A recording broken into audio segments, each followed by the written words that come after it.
NFL player that wears traditional African wear to football games. His name? Jeremiah Owusu-Koromoah. Today we're going to go through the top 10 looks which has the Western press asking what he's wearing next and the African press thanking him for uplifting his ancestors' tradition. Jeremiah Owusu-Koromoah is an American football linebacker. He plays for the NFL team Cleveland Browns. Jeremiah grew up in Hampton, Virginia, with his Floridian mom and Ghanaian dad. Despite being born in the United States, Owusu-Koromoah tries to embody his ancestors every day. Let's have a look at how he has become the poster child for African representation by going through our top 10 favorite African looks from Jeremiah's game days this season. Coming in at number 10 is the traditional Ghana embroidered kente look, dubbed the Obama kente fabric. It is so colorful and vibrant, it really catches the eye. The name Obama kente was given to it when Obama, yes, the former US president, was gifted it when he visited Ghana in 2009. This kente is normally put on for occasions. Big personalities, like the King of Ashanti, sometimes puts it on as per the occasion. This kente can also be called otumfuo, after the King of Ashanti himself, a fabric fit for royalty. Coming in at number 9, Jeremiah's second look takes direct inspiration from the Sahara nomads, where Hausa men of the far north traditionally wear a long tunic and long embroidered robes. There are many names for it, but most know this attire as Dara or Bubu in this region. It's paired with a head wrap with the appearance of both a veil and a turban. This unique head wrap style is said to originate from the belief that the head wrapping and face covering wards off evil spirits, but most can also agree that its basic function is to protect against the sun, as well as the frequent sandstorms of the region. Talk about practicality and chic. This particular attire is common among the Tuaregs, Fulani, Hausa people, covering the northern Nigeria, Mali, Niger, Senegal, and Mauritania. Coming in at number 8, Jeremiah pulls up next with this Senegalese look called the Inya. The idea behind this look from the Bayefo people of Senegal is the use and the stitch of different fabrics coming from different areas within Africa. It's a fun multicolour clothing which helps with the visual representation of the story of Joseph and the multicolour coat gifted by his father in the Bible. This look really takes on an artistic side of African wear because it's fun, colourful, and it reflects the beauty in African fabrics. Coming in at number 7, Jeremiah wears this checkered look, which is somewhat poetic in the sense that Jeremiah is of Ghanaian descent, and as the Ghanaian, the pattern screams Ghana must go bag. A reach, perhaps, but it was a phrase coined by the Nigerian people towards the Ghanaian migrants as they left in a very specific patterned plastic travel bag. Jeremiah seems to have a concoction of symbolism within this look. The head wrap and face cover from the traveling Sahara nomad makes a return, and he displays a Ghana Adinkra symbol on his chest called Jinyami, which means except for God. It's from the idea that people should not fear anything except for God, or only God can.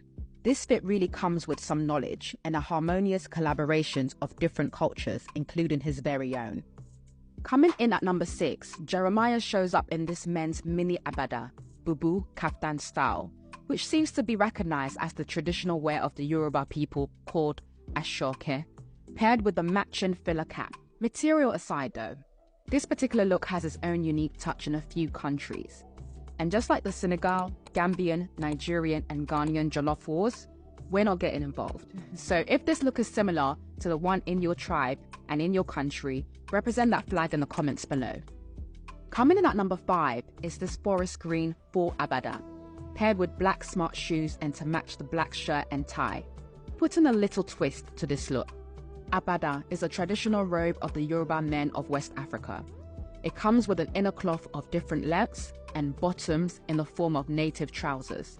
Paired with a native cap, like you see here, Abada is somewhat similar to the Grand Bubu or Babaringa, but it's different in looks, style, shape, fabrics, and material used, and are quite distinguishable. Abada usually features native embroidery, but there will be variations based on the country you come from. Coming in at number 4, the inspo for this look continues with the purple Babaringa and Bubu style attire. You can also class this as the Nigerian Abada in shape. The look is usually worn by elders, traditional and religious leaders, and other individuals in the society. It became widespread amongst West African Muslims with the migration of Hausa, Fulani long-distance traders, and Islamic preachers in and around Muslim regions of West Africa. Coming in at number 3, representing Mali with this next look, Jeremiah comes as a blank canvas of just tailored white African suit, but is draped with bogolafini fabric. Bogolafini, or bogalon, is a handmade Malian cotton fabric, traditionally dyed with fermented mud. It has an important place in traditional Malian culture. Modern-day production of this are simplified, often applied by stencil, painted in black on a yellow background like the one Jeremiah is wearing. He made the fabric do all the talking, and his caption and picture let us know his intention to highlight this culture. Coming in at number 2 is this beautiful kente and a very tight-knit woven design. The pattern seems more intentional and intricate here, which forms a uniformity with this large piece of draped fabric. The cap Jeremiah is wearing has the embroidery of the African continent, as well as the Near East countries. It is quite different to pair this look with a smart shoe, but I do love that he is experimenting and adding his own mark on this look. In an interview, he said he's normally compared to the movie Coming to America a lot, but he embraces that sentiment because if somebody jokes about you, that shows you they acknowledge you. You can joke all you want, he knows that you can see him, and that's all that matters to him. Mission accomplished. The moment you've all been waiting for.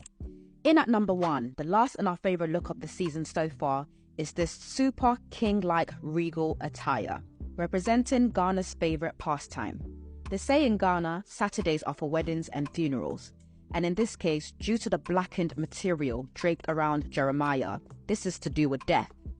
Jeremiah pays homage to his culture, but emphasizes the positives of death, with this caption stating, "With every death, there's a rebirth."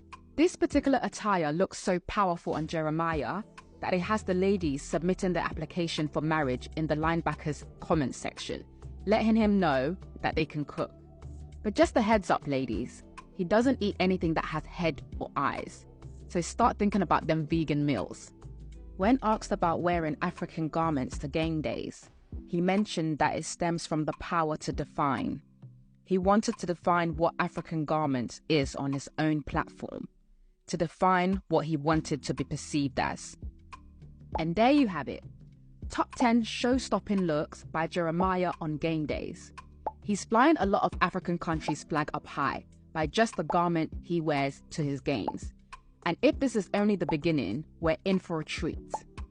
If you enjoyed this video, don't forget to like, share and subscribe for more exclusive content from Chop Daily.